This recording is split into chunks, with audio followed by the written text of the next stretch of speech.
again. Happy Scrappy Wednesday, even though this is definitely a day late, but you know what? That's just what happens when you get sick and you're completely bedridden for like a freaking whole day. But anyway, so today we are doing a birthday card once again, and we are actually doing a similar one as I did last year because the friend that I'm making it for, again, his favorite colors are orange and pink. So these are the only papers in my collection that are orange and pink. So we're doing a slightly different design, obviously, because we don't want it to look exactly the same, because that would be boring as heck. But I started with the backdrop of the very bright orange once again, because I want to dull it down just slightly, because it is quite bright. So not exactly my style. I like things a little bit more pastel, so we're just going to use it as an accent piece. But after that, I used this extra piece in the same line at Aria's Garden, I believe. I have all linked below. And I just distress the edges as much as possible, but I also fold it over some so you can see a little bit. Is that a freaking longer? Oh, okay. I don't know what that is. We're gonna cut for that second. Okay, I think they're done now. Let's try to carry on. So, yeah, I teared up the edges of this extra card so you could see the design on the back. And if I'm being completely honest, when I started gluing it, I was thinking, ooh, maybe I should have had like the main roses flipped around, but now that I know what the card looks like at the end, I'm not questioning that decision at all. So I added one more third layer. Is that redundant? I don't know. But I added the third layer, which would be my last extra layer, and shedded the edges as well, but I thought adding a little bit of crinkly texture to it would make it look just a little bit better than just having it completely flat like the last two, and ripped up the middle of it so that it could look like it's folding out towards the air, if that makes any sense. But I only did it really severely on that middle part because I didn't want to like completely overdo it since I already did a decent amount of that on the second layer's edges. So after securing it and gluing it and letting it dry a little bit longer, I tried experimenting with this ribbon to see any places I could just like sneak it under. And I didn't want it being like too loud, so that's why I ended up cutting it in half instead of using like the more gigantic part of it. But I really liked the edges that it showed, just slightly peeking out. By the time the card was completely done, a lot of it did get covered, but when you look at it closer and it's like in front of you, you can see it peeking out, and having little extra layers like that really adds to cards like this, in my opinion anyway. So on the card that I used as like a inspo for this, I saw that it was using a bit of burlap or some kind of ribbon that was really fined apart. And the only ones that I had was a really tightly wrapped burlap, so it took me a while to finally unravel it completely to have a similar effect. And not gonna lie, with my nails, it was definitely a bit of a struggle since the string was so thin. So after way more time than I'd like to admit, I finally was able to get the bow exactly how I wanted it to be. And I thought in the bottom quarter, since I was gonna add an extra cluster of embellishments, that having a ripped piece of a doily would add a little extra, because I definitely ran out of really pretty lace looking white ribbon. So I was like, okay, this is the best it's gonna get. So for the flowers, they're pretty much just a cluster of Prima flowers that I would randomly find in like those bins at the scrapbook store. They didn't come in a specific pack, so unfortunately I will not be able to link those. But a lot of Prima flowers around this time of year come in these colors, so it's very easy to find something similar. So having them clustered around the bow helped hide like the ugly little knot that I made in the middle, and also the little rose at the bottom. Not at the bottom, sorry. The little rose at the top of the big orange flower I got from Michael's, so those ones I can leave a link below.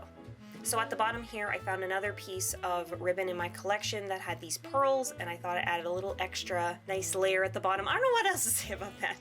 So anyway, moving on. I tried to use a stencil with my molding paste like I did with the last card I made, but this time I really did not do a very good job.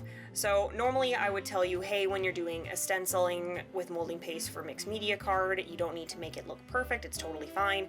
But in this case, I accidentally made my molding paste slightly too thick, and then when I thought spraying it would be a good idea, quickly realized that that was a very, very, very bad idea. And I tried to fix it, but then the molding paste was so fresh that I was like, oh my god, it's just gonna wreck it. And I was thinking, oh my god, why didn't I just color the molding paste with orange stamps instead? And I even tried using this white gel marker to cover it, and I was like, nope, that's not gonna work. So I was like, maybe if I cover it with the sprinkles, it'll help. And everything just was not working. So I started going mini panic mode because I was like, I don't want to rip this apart because I don't have that much paper left to use, and I was really freaking out. But I just decided, okay, you know what, just move on. Maybe you'll come up with a different idea after adding some more of these embellishments to the corners. So these specific ones I got from Michael's in their wedding section. A little unorthodox place to find something, but they had this whole section of hair clips and floral, I'm only assuming table decorations area, and a bunch of them were on sale for like over 50% off. So I got these things for $2 each when they were originally like $7, and I was like, this is fantastic. This would work great on cards. And they weren't even that heavy either, so I was like, this is literally perfect.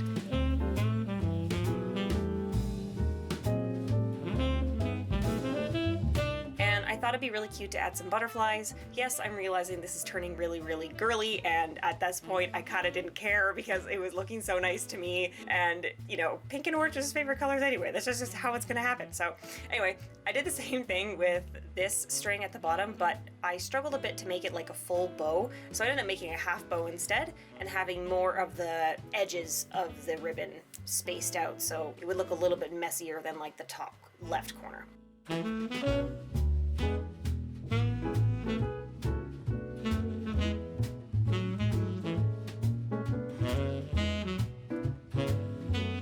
I love adding butterflies like this to cards and scrapbook pages as well. It just makes it look so much nicer. However, I was still thinking that the molding paste looked horrendous, so luckily I was able to actually cover it up with the exact same paper. Thank God I still had some left. I wasn't able to cover the entire thing, obviously, because I didn't want to move everything because that would just be way too much of a pain in the butt. But at least I was able to cover up enough so that it just looked like an extra layer that I purposely did, even though now you definitely know it's not purposeful at all. And the spray that I used originally, it ended up getting a little bit on that extra folding out corner, so it worked out. So I was at least able to still use that spray and have it look nice.